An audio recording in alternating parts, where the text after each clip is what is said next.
Hello dear student, welcome to new session of magnetic effect of electric current. In this session we'll discuss about Biot-Savart's law. In last class we'll discuss about current element, and I already tell you that with the help of Biot-Savart's law we cannot find the magnetic field due to whole conductor together, as conductor may be straight or it may be zigzag in shape. If conductor is straight, then the magnetic field at any point P is familiar, or we can say is capable, we can capable to find if conductor is straight. With the help of Biot-Savart law, we can find magnetic field. But if conductor is zigzag in shape, then with the help of Biot-Savart's law, we cannot find the value of current together for whole conductor. So remember one more thing, my dear student, that Biot-Savart's law can give the value of magnetic field due to small element. So that element with current is called current element, which we already discussed. So this is all about Biot-Savart's law.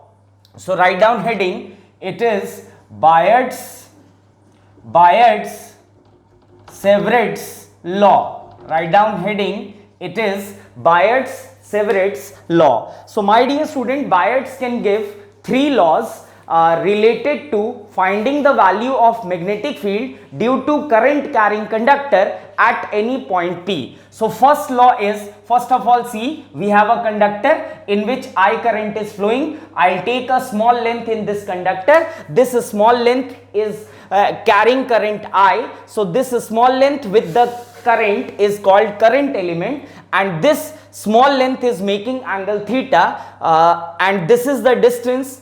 We have a point P where we want to find magnetic field. This P point is our distance apart from this small length current carrying element, that is IDL. So first law says magnitude of magnetic field. See, I am writing here dB. Why dB? Because with the help of Biot-Savart's law we can find elementary part magnetic field.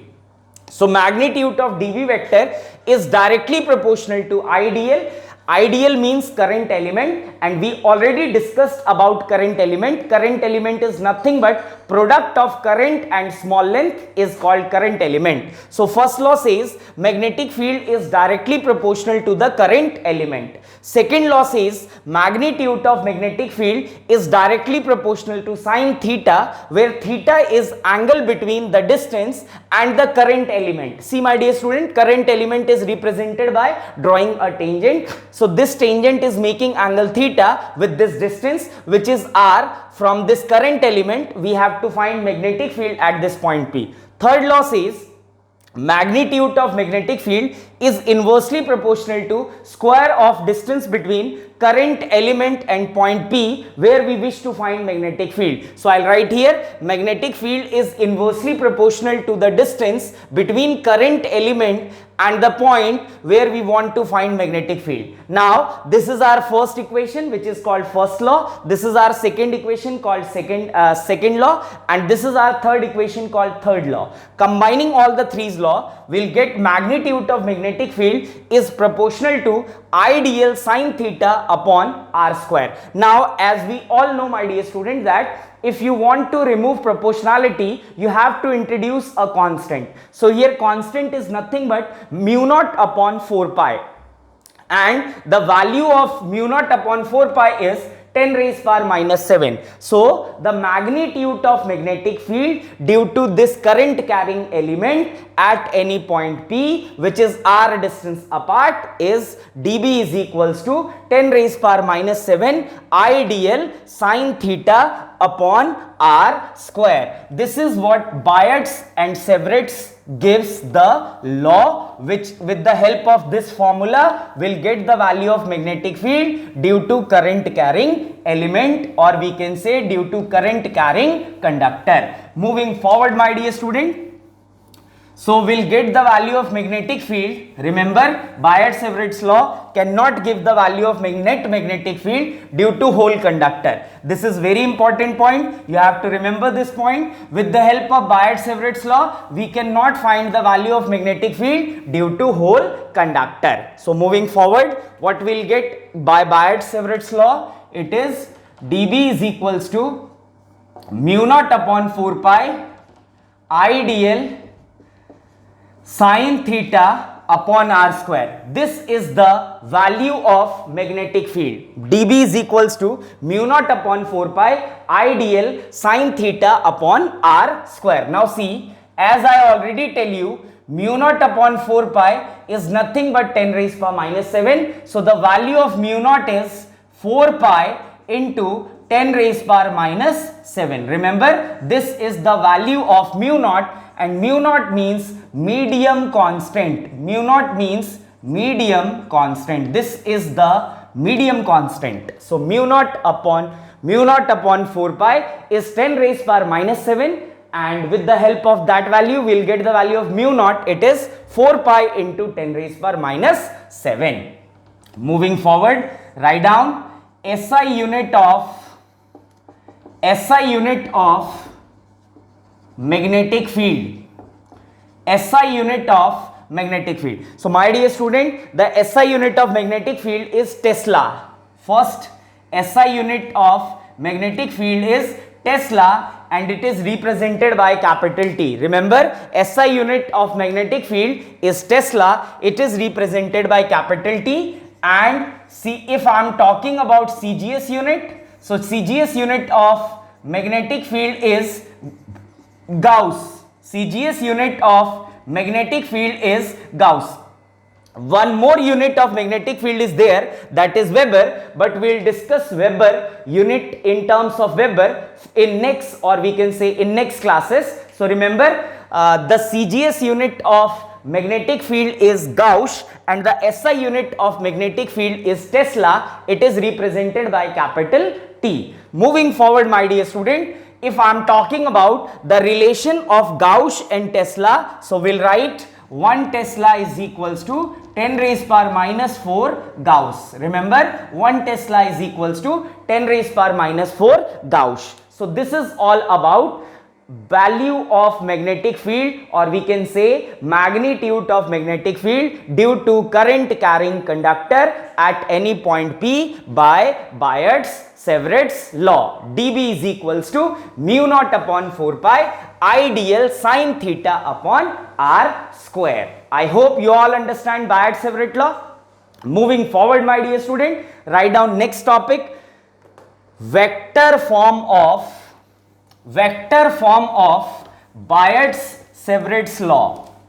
Vector form of Biot-Savart's law. Write down vector form of Biot-Savart's law. So my dear student, in this chapter, remember, if you cannot clear about the concept of direction of magnetic field, then you are not capable to solve any numerical, you are not capable to understand any derivation. Remember this thing, direction of magnetic field is very important here, because magnetic field is a vector quantity. Remember, without direction we cannot deal with any relation, we cannot find any relation, we cannot capable to solve any numerical. So please focus when we are discussing the direction of magnetic field at any point P. So moving forward, our topic is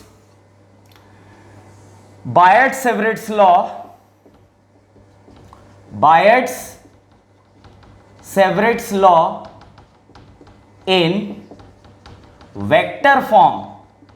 Biot-Savart's law in vector form. So see, my dear student, let's suppose we have a current carrying conductor.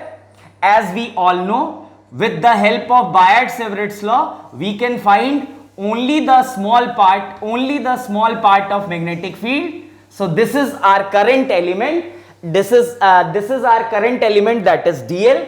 in which I current is there. We have a point here at P where we want to find magnetic field, which is r distance apart from this current element, and let this current element is making angle theta with the this distance where we want to find magnetic field. Now we all know the magnitude of magnetic field is dB is equals to mu naught upon 4 pi I dl sin theta over r square.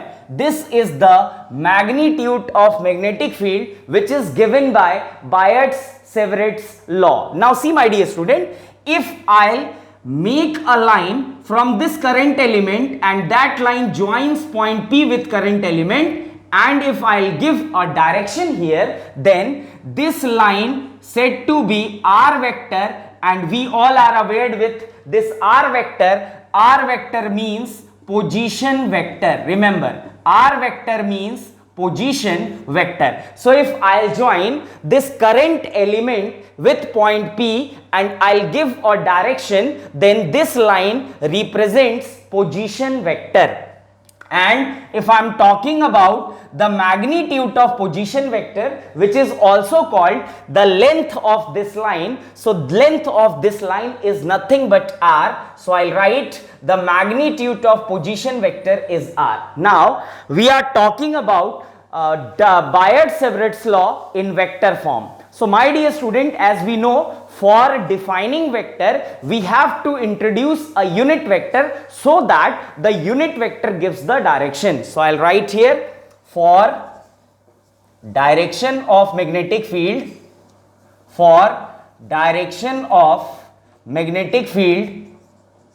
we have to introduce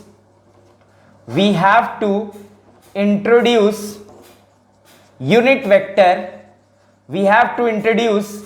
vector. Let's suppose the unit vector is r vector. Now see my dear student, as we all know, unit vector is nothing but vector itself upon magnitude of that vector. So see, this is the magnitude of magnetic field. For write it in vector form, we have to introduce a unit vector because unit vector gives the direction. So let's introduce a unit vector which gives the direction. So see my dear student, dB vector can be write as mu naught upon 4 pi I dl sin theta over r square multiply r cap. This r cap is nothing but unit vector which gives direction. If you are here, remember about Coulomb's law in vector form, in that situation also we'll introduce unit vector. Unit vector can gives the direction. Now moving forward, we can write dB vector is equals to mu naught upon 4 pi I dl sin theta over r square multiply r vector upon magnitude of r vector. As we know, any unit vector is nothing but vector itself upon magnitude of that vector. So r vector upon magnitude of r vector. So see my dear student, as we all know, magnitude of r vector is nothing but r. So we can write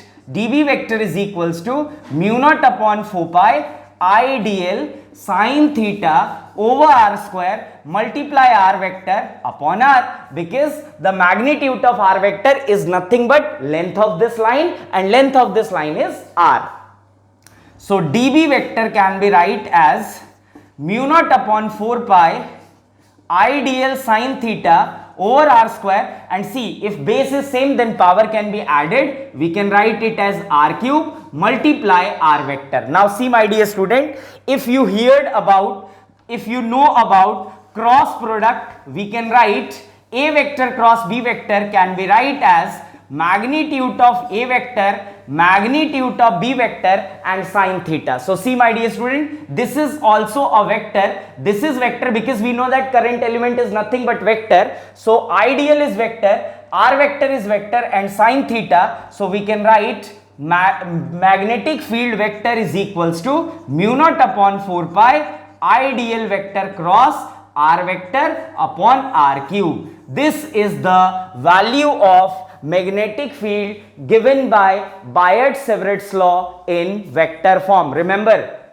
this is the value of magnetic field in vector form. that is dB vector is equals to mu naught upon 4 pi I dl vector cross r vector upon r cube. This is the value of magnetic field given by Biot-Savart's law in vector form, and this is the value of magnitude of magnetic field. Remember, this is in vector form and this value of magnetic field is its magnitude. Remember, it is r square and this is r cube. Both are different, my dear student. If we are talking about Biot-Savart's law in vector form, then we can write mu naught upon 4 pi I dl vector cross r vector. It is not multiply, it is cross, because we know that magnitude of a vector, magnitude of b vector and sine theta is nothing but a vector cross b vector. So a vector cross b vector divided by r cube. So this is Biot-Savart's law in vector form, and this is magnetic field due to current carrying element at any point P given by Biot-Savart's. So I hope you all understand this thing. Now write down next topic, direction of magnetic field, direction of magnetic field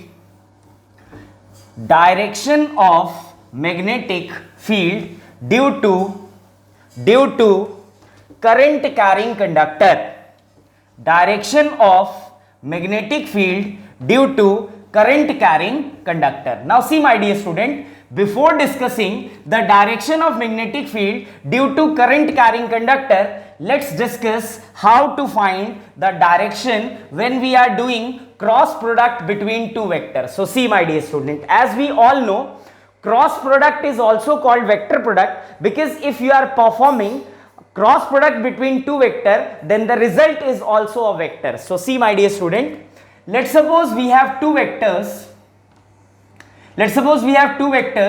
One is a vector and other is b vector.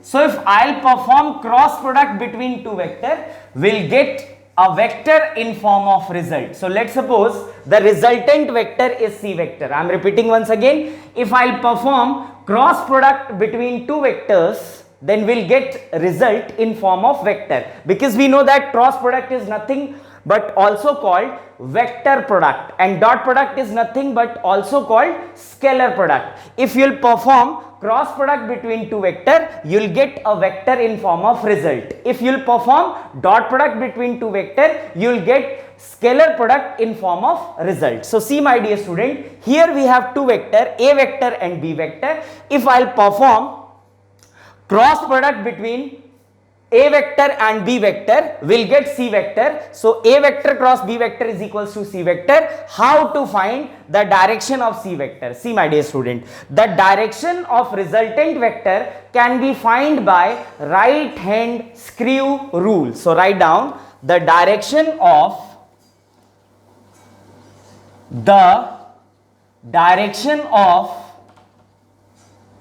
resultant vector is given by right hand screw rule.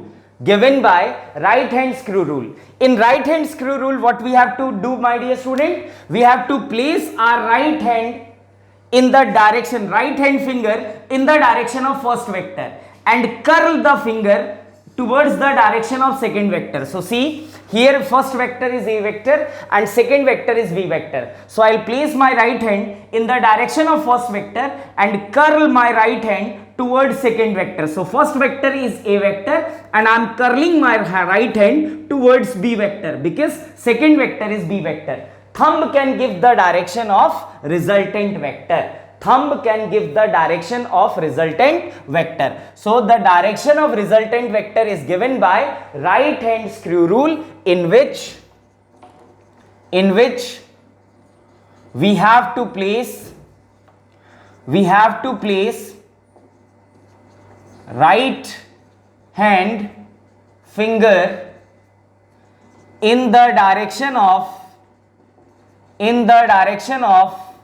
first vector, and curl it towards the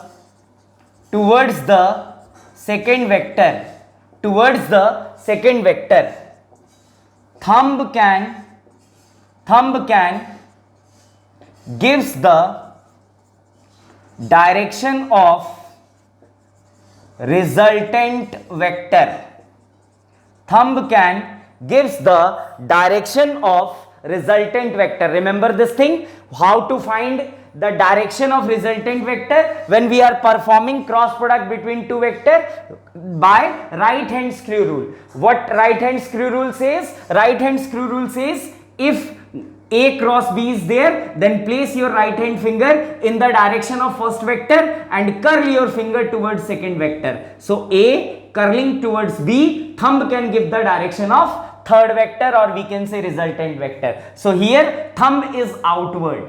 Let's suppose we have equation B cross C. Let's suppose B cross A is equals to C. So now we have first vector is B vector and second vector is A vector. So cross product two vector gives the resultant vector. So now we have to place our right hand finger in the direction of first vector, which is B vector, and curl our finger towards second vector, which is A vector, and thumb can give the direction of third vector, or we can say resultant vector. So let's place the right hand thumb, right hand fingers towards the direction of first vector. Now I am curling our right hand finger towards second vector. So first vector is B vector towards A vector. Right now thumb is inside. So direction of resultant vector is inside if we are writing B cross A.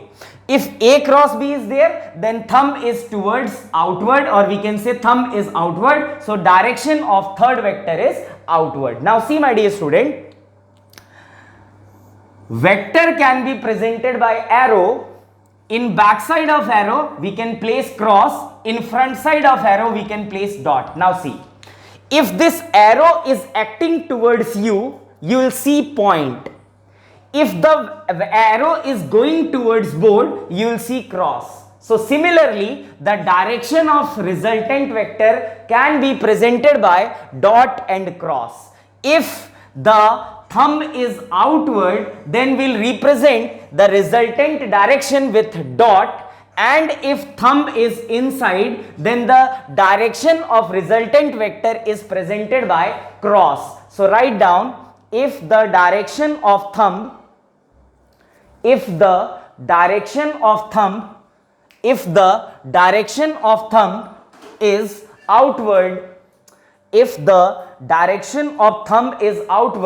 then it is presented by dot. If the direction of thumb is outward, then it is presented by dot, and if the direction of thumb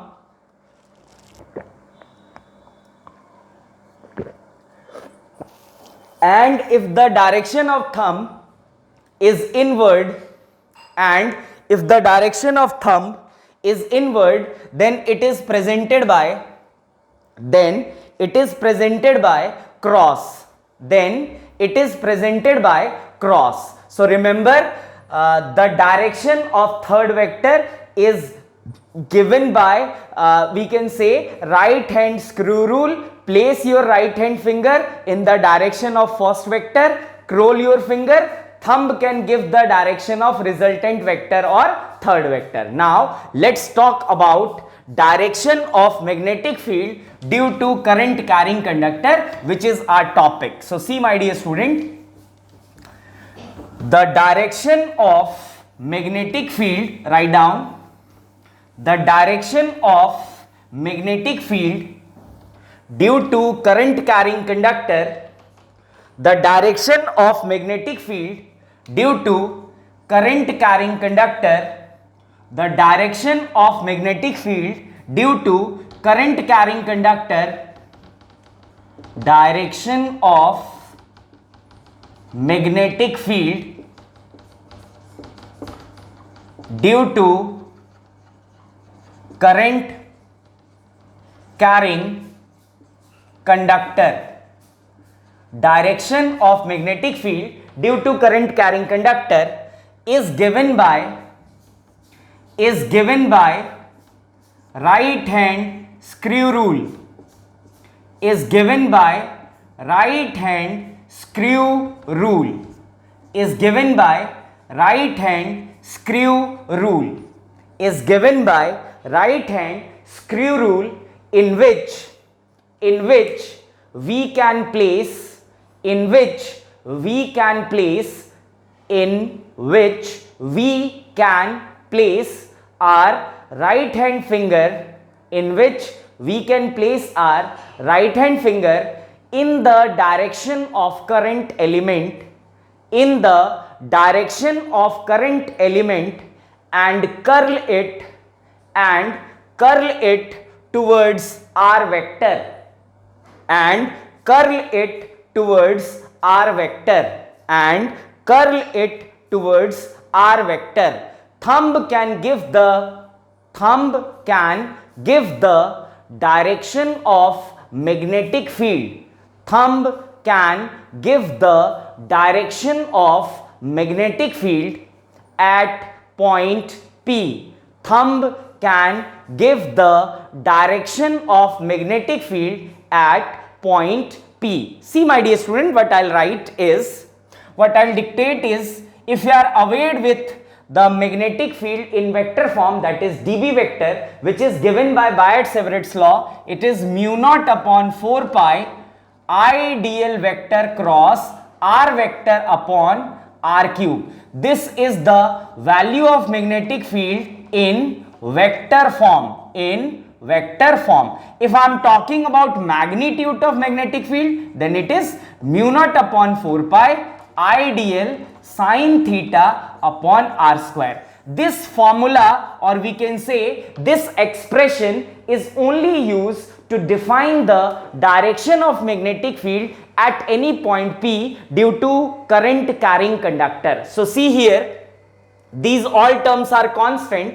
Ideal is first vector and r vector is second vector and dv vector is resultant vector. In previous example, we have two vectors.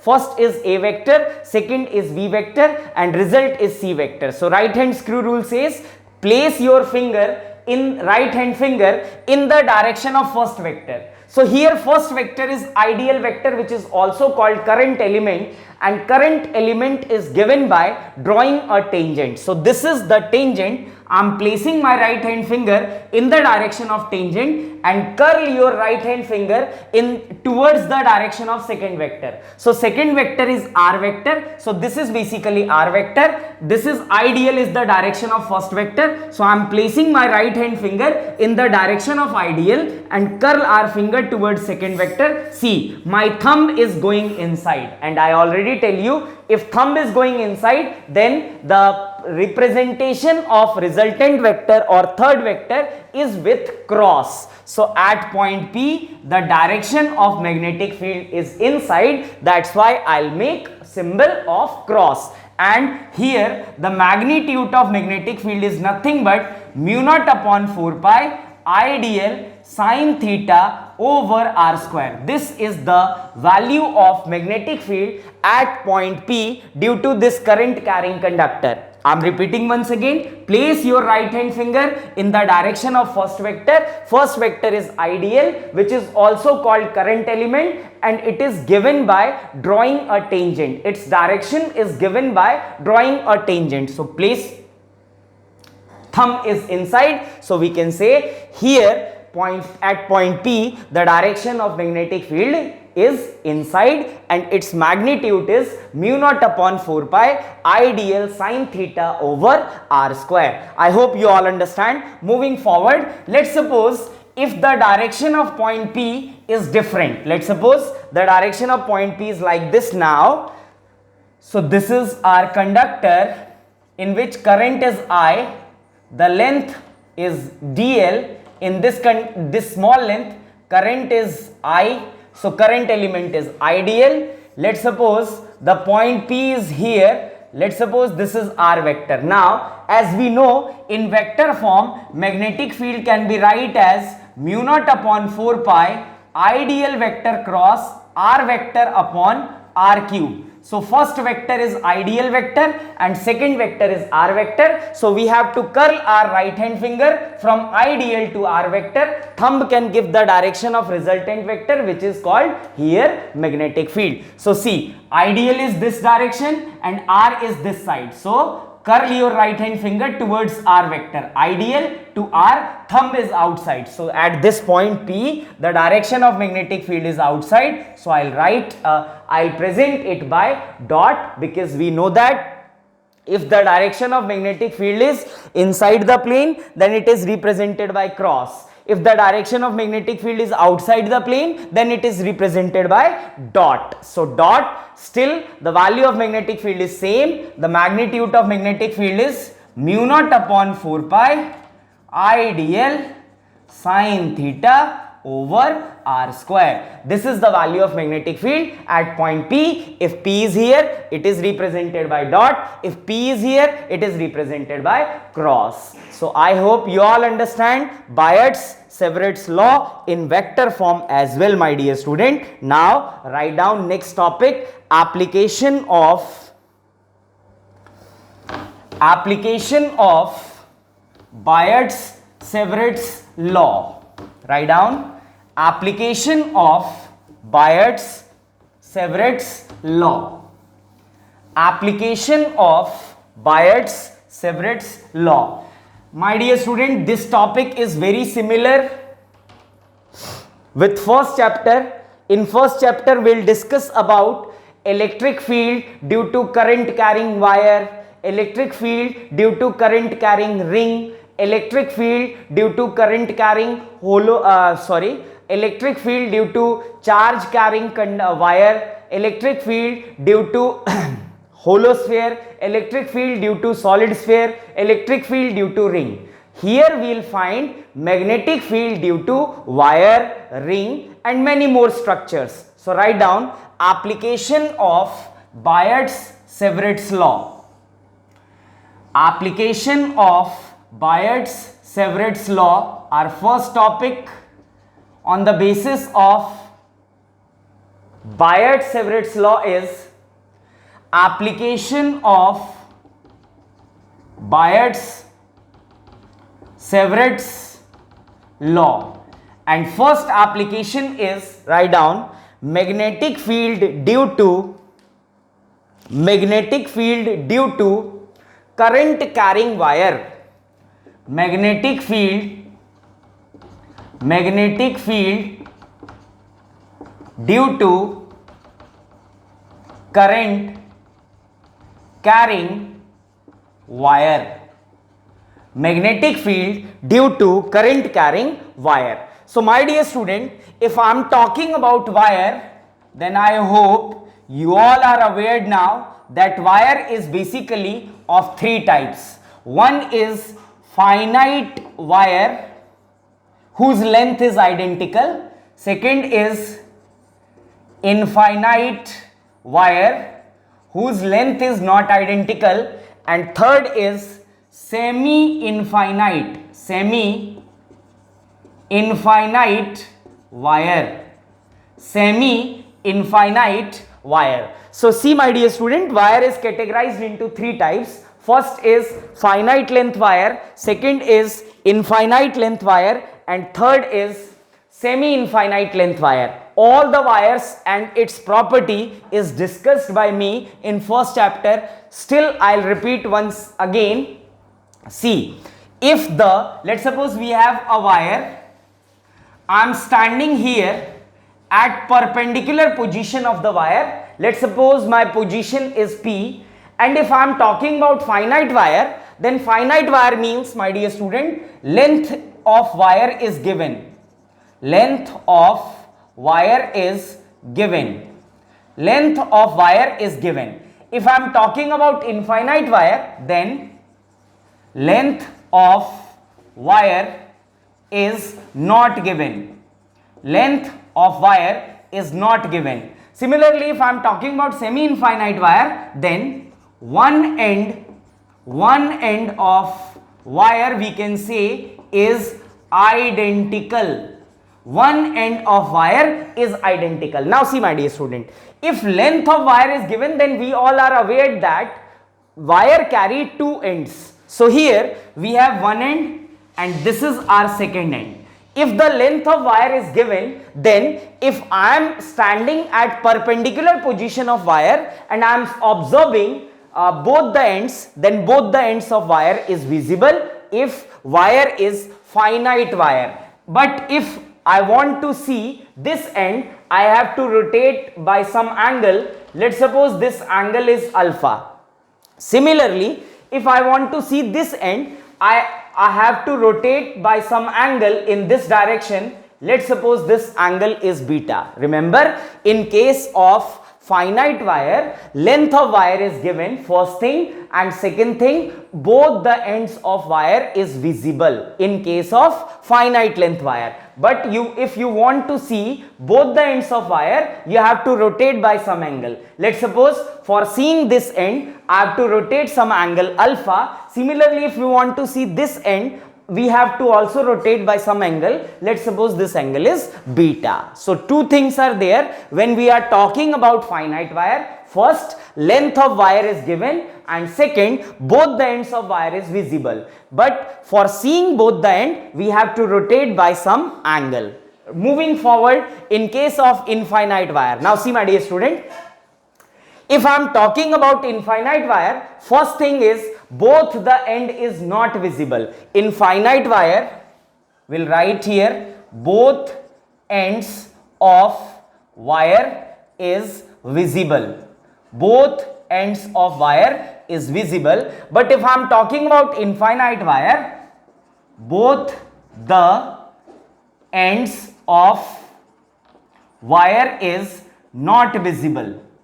Both the ends of wire is not visible if I am talking about infinite length wire. So see my dear student, what is the configuration of infinite length wire? Let's suppose we have a wire carrying infinite length. I am standing here at point P, which is perpendicular position from wire. Now see, if both the ends of wire is not visible, so basically my position is here. I want to see the end of wire which is going up to infinity.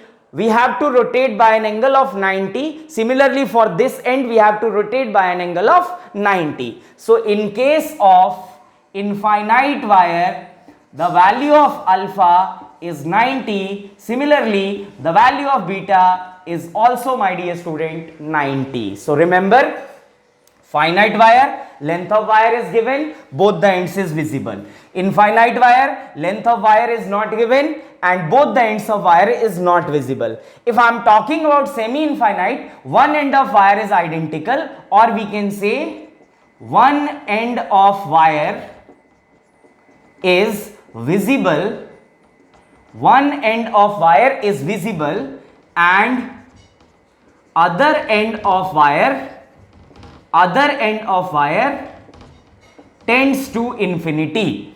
Other end of wire tends to infinity. So see how we will make semi-infinite length wire. Let's suppose we have a wire like this, whose one end tends to infinity and one end is visible. When we are dealing with semi-infinite length wire, remember, you have to place your position just near to one end of wire. Now see, this end is in front of you, so alpha is 0, but this end tends to infinity, so beta must be equal to 90 degrees. So remember, on the basis of visibility, length wire is categorized into three types. First is semi-infinite length wire, second is finite length wire, and third is infinite length wire, finite length wire. So if I am talking about finite length wire, length of wire is visible, length of wire is given, both the ends is visible.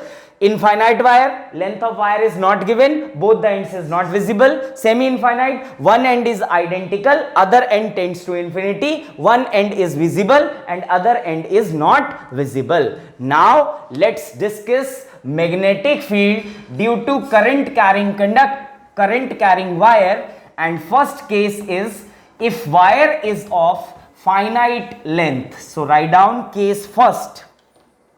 If wire is of Case first, if wire is of finite length. Write down case first.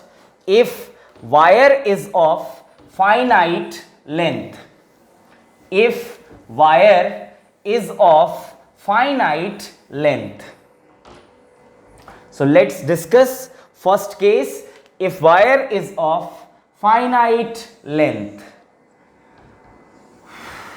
If wire is of, case first, if wire is of finite length.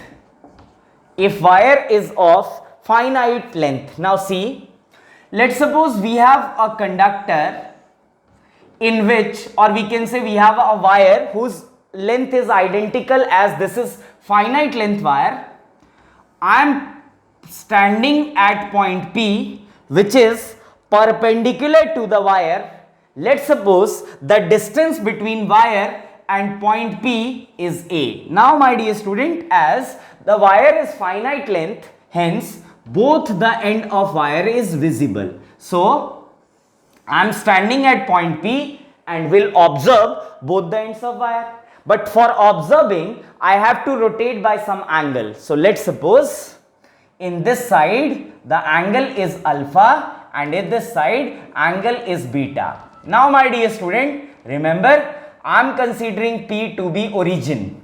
P to be origin, and if I am considering P to be origin, then above origin all the values are positive and below origin all the values are negative. Now as we all aware, we are finding magnetic field due to finite length wire at point P with the help of Biot-Savart's law, and we know that Biot-Savart's law cannot give the value of magnetic field due to whole conductor. It only gives the value of magnetic field due to current carrying element, or we can say due to small length wire in which current is present. So as we all know, the value of magnetic field which is given by Biot is dB is equals to mu naught upon 4 pi IDL sine theta over r square. Remember, this theta is angle between IDL and r. So first of all, we have to consider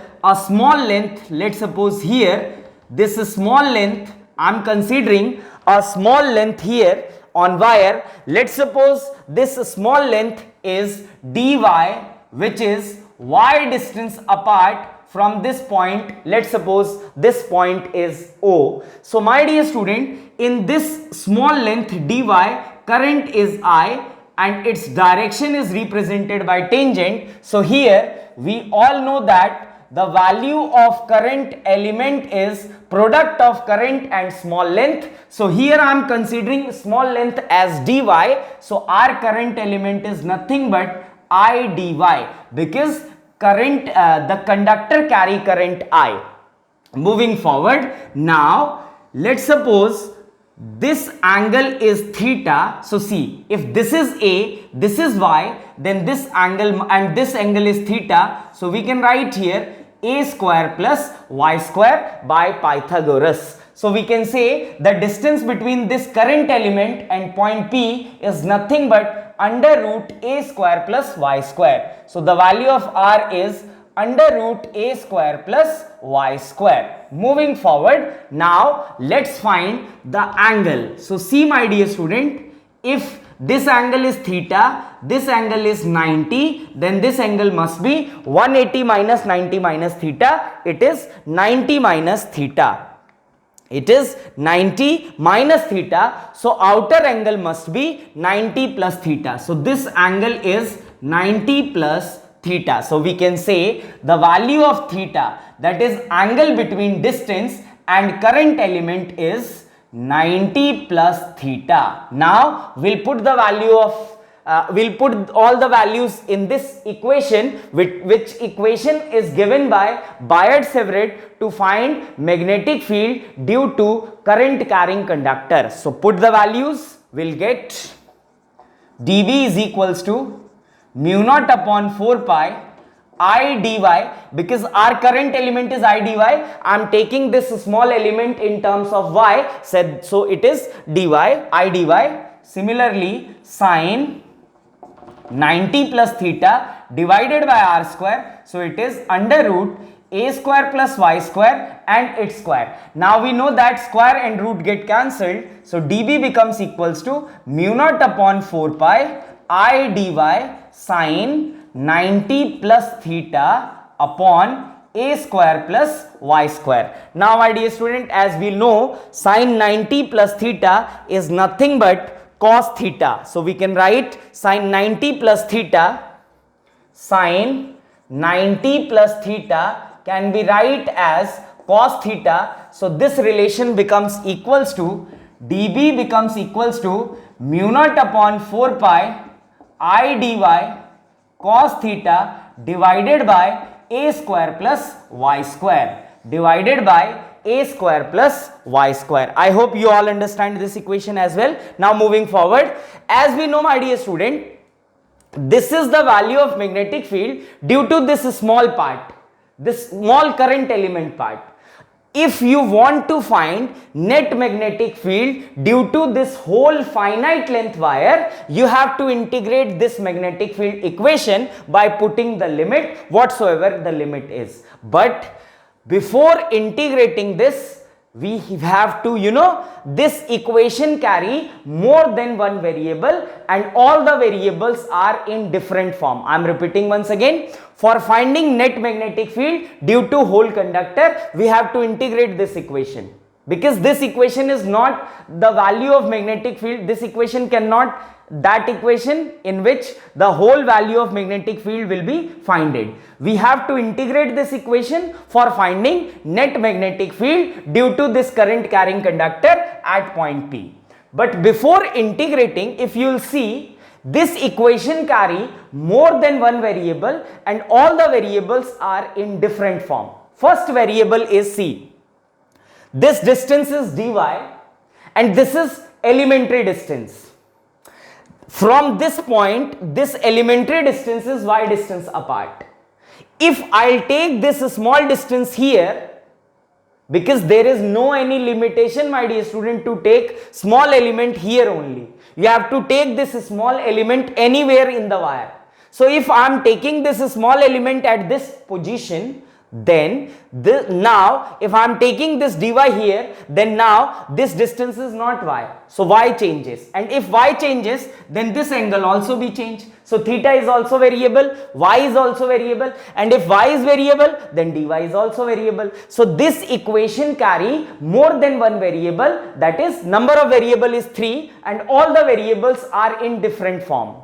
We don't capable to find the integration with more than one variable in different forms my dear student. So before integrating this equation, we have to convert all the variables in same form. All the variables in same form. So I am making the list of variables. So y is variable. If y is variable, then dy is also variable. Similarly, cos theta is also variable. So 3 variables are there. All the variables looks different. Y is different, dy is different, theta is different.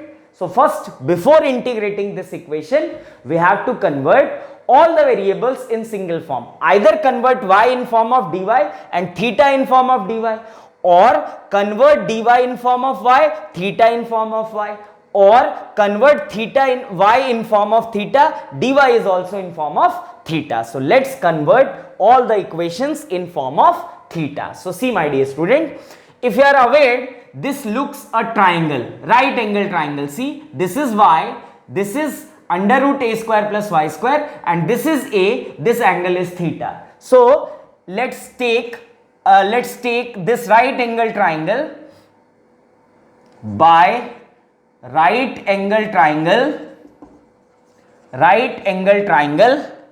Let's find tan theta. Tan theta is nothing but, see formula, Pandit Badri Prasad, har har bhole, sona chandi tole. So tan theta can be write as perpendicular upon base So tan theta perpendicular is nothing but y and base is nothing but a. See, a is constant, my dear student, because a is the distance from the wire to point P where we want to find magnetic field. If we'll change the position of P, then how you will find the value of magnetic field? So A is constant because the position of P is fixed. We cannot change the position of P.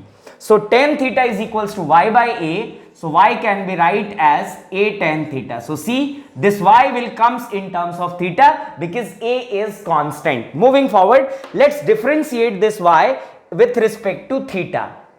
So I am differentiating y with respect to theta. Let's see what we'll get.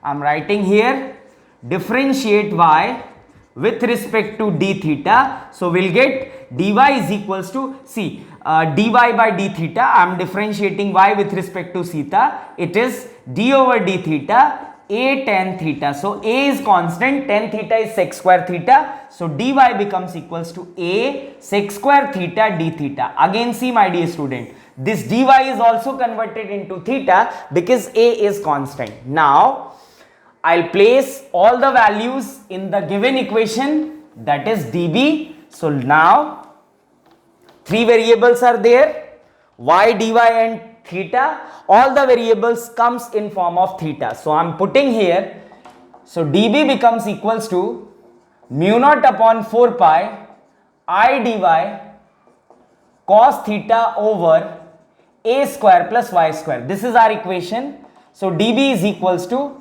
mu naught upon 4 pi I. Instead of dy, I'll write a sec square theta d theta. So a sec square theta d theta, cos theta is already there, over a square plus, instead of y, I'll write a tan theta. But here we have y with square, so we can write a square tan square theta. Now see, dB becomes equals to mu naught upon 4 pi a ia sec square theta d theta cos theta over, I'm taking a square common, so a square will common 1 plus tan square theta. Now my dear student, I hope you all are aware 1 plus tan square theta can be write as sec square theta. So dB becomes equals to mu naught upon 4 pi ia sec square theta d theta cos theta over a square.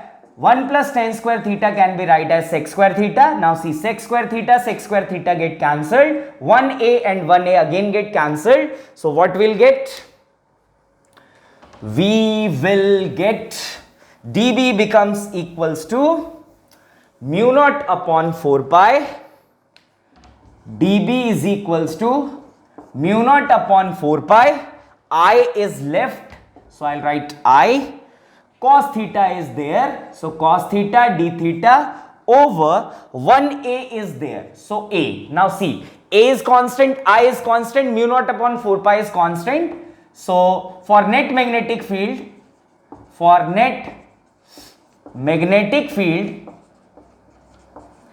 integrating both sides, I have to integrate both sides. So integration of dB is equals to mu naught upon 4 pi a and I. These terms are constant.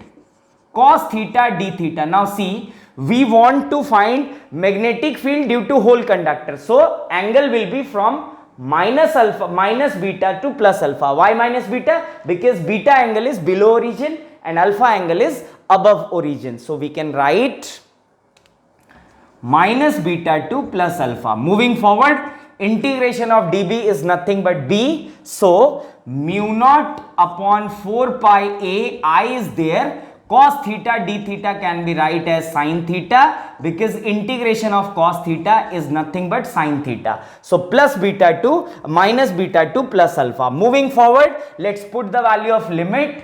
So limit must be upper limit minus lower limit. So mu naught I upon 4 pi a sin alpha minus sin minus beta, as I hope you all understand, minus sin theta is sin minus theta is minus sin theta. So we can write sin minus theta can be write as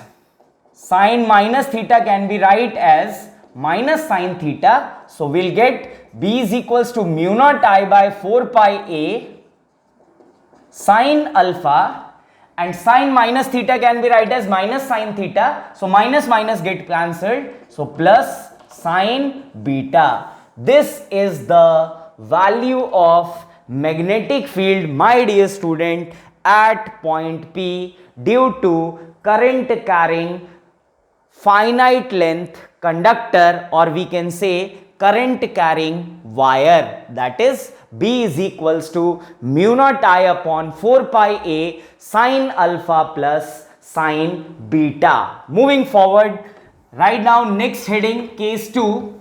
If wire is of infinite length, if wire is of infinite length, if wire is of infinite length, let's find the relation of magnetic field if wire is of infinite length. So case 2 is, if wire is of infinite length, so write down case 2, magnetic field due to infinite length wire, magnetic field due to infinite length wire, magnetic field due to infinite length wire. So we already discussed about infinite length wire.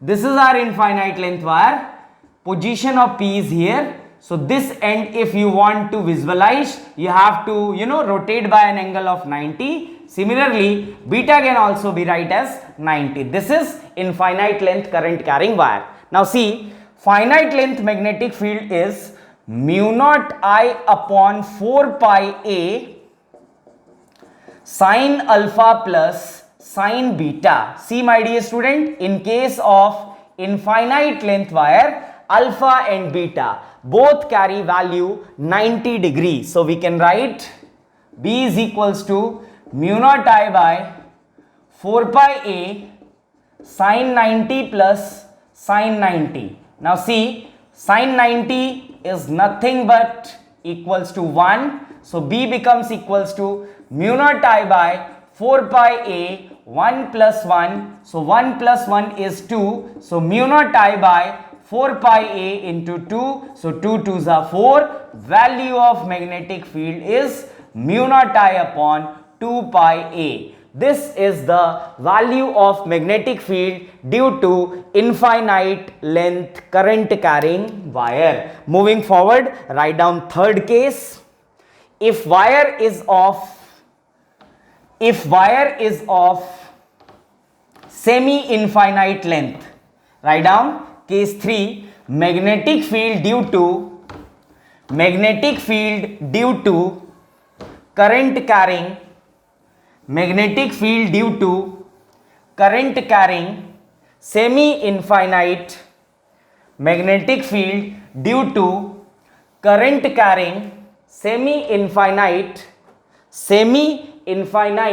length wire, magnetic field due to current carrying semi-infinite length wire. So let's discuss about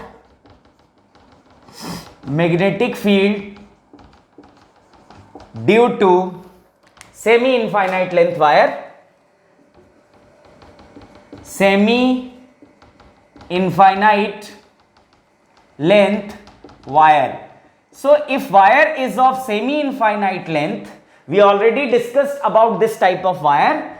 One end is visible and other end is not visible. So beta can be right 90 and alpha can be right 0 degree. Now see, the value of magnetic field is mu naught I by 4 pi A sine alpha plus sine beta. So in case of semi-infinite length wire, dear student, alpha can be right as 0 and beta can be right as 90. So B becomes equals to mu naught I by 4 pi A sine 0 plus sine 90. Sine 90 is 1, sine 0 is 0. So B becomes equals to mu naught I by 4 pi A. This is the value of magnetic field due to semi-infinite length wire. So in this lecture we'll discuss about three different types of magnetic field due to wire. First is finite length wire. It is mu naught I by 4 pi a sin alpha plus sin beta. Similarly, we'll discuss about magnetic field due to infinite length wire. It is B is equals to mu naught I by 4 pi a sin 90 plus sin 90, 1 plus 1 becomes 2, 2 2s are 4, so it will be mu naught I by 2 pi a. Similarly, we'll discuss about magnetic field due to semi-infinite length wire. So semi-infinite length wire gives the value of magnetic field as mu naught I by 4 pi a, alpha is 0 and beta is 90. I hope you all understand how to find the value of magnetic field with the help of Biot-Savart's law. In next lecture, my dear student, we'll discuss about the direction of magnetic field due to current carrying finite length wire, and will perform some more applications with the help of Biot-Savart's law, or we can say more applications of Biot-Savart's law. Till then, take care, make proper notes, try to solve more and more numericals. Must remember, this chapter carry very important concept called direction of magnetic field, and that part is quite confusing, my dear student. So please concentrate when we are talking about direction of magnetic field. So in next class we'll discuss some more topics. Till then, please take care. Bye bye.